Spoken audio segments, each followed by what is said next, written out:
So this is the second part of this week's reflection, and this is the resurrection. Paul, writing to the people in Corinth, and this is in 1 Corinthians chapter 15, verse 14.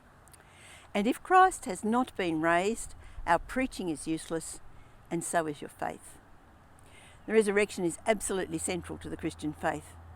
If Jesus had died and not been raised to new life, then he was a good man who was martyred. But Jesus rose to new life. It was a life that was different, yet he was still Jesus. He went through death and into a new life. Now there's an age-long argument.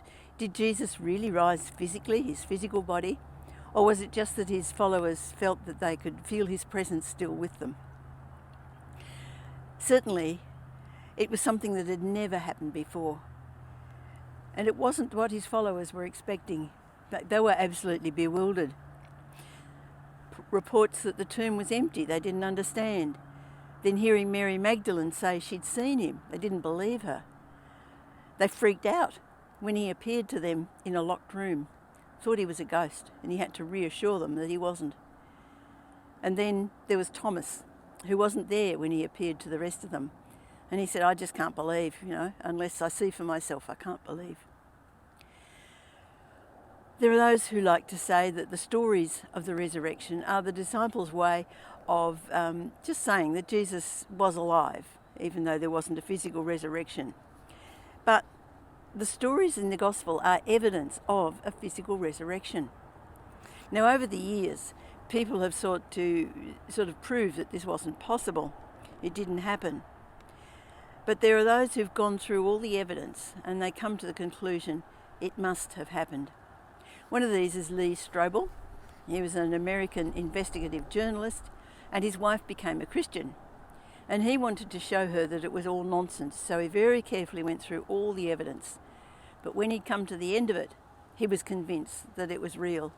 And so he's written a book called The Case for Christ.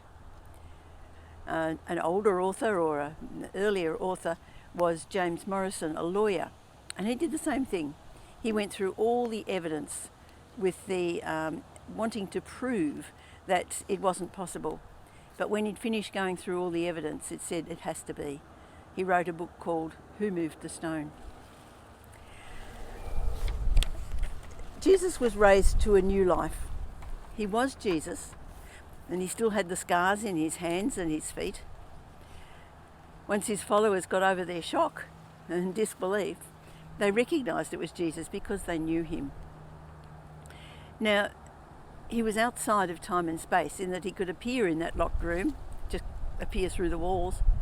He could also appear to a couple of guys walking along the road and then suddenly, after a while, disappear. So he was outside of time and space. Mary met him at the tomb. She didn't realise it was Jesus. She thought he was a gardener. It wasn't until Jesus said her name she suddenly realised who it was. Why was Jesus raised to new life? Well, he's the only human life ever been lived that doesn't deserve death. Therefore, death could not hold him. A second thing is it was a vindication of who he really was. His claims to be the Son of God, well, here's the vindication. He went through death, and the life of God is eternal. It cannot die. For us, it has amazing implications. There's the promise that there is a life beyond this one. It's a life that's available to all, but it can only be reached when we come to the recognition that Jesus took the penalty for all my wrongdoing, and that it's only through him, when I ask him to live in my life, that we can receive this new life, because all we can take with us into death is our relationship with Jesus. Everything else gets left behind. And if we have no relationship, then we've got nothing, and we will find ourselves completely cut off from God. What it tells us about this life beyond this life is that we will be outside of the physical limits of time and space, but we'll still be who we are. We'll still know one another. We will actually be a summary of all of our life experiences. Paul tells us about the body, and this is in 1 Corinthians 15 too. We have a perishable body, but it is raised imperishable. Is sown in dishonour, but raised in glory. sown in weakness but raised in power, sown a natural body but raised a spiritual body. The Apostle John, who wrote Revelation, and he wrote it because he was given this amazing revelation from God. And he says this about the people who've been faithful to Jesus. Never again will they hunger, never again will they thirst. The sun will not beat down on them, nor any scorching heat. For the Lamb at the centre before the throne will be their shepherd. He will lead them to springs of living water, and God will wipe away every tear from their eyes.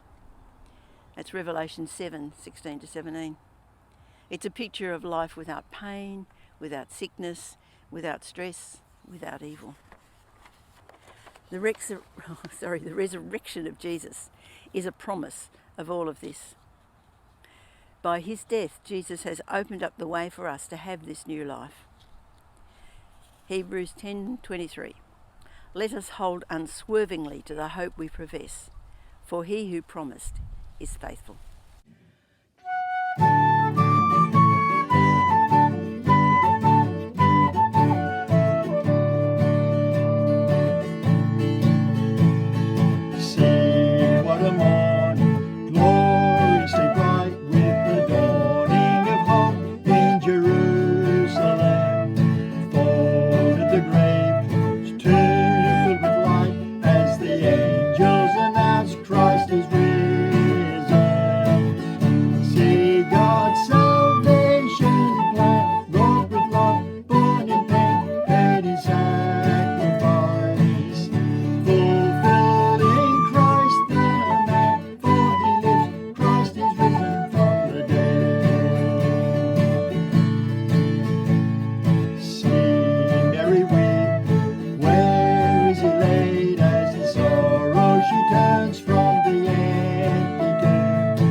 Bring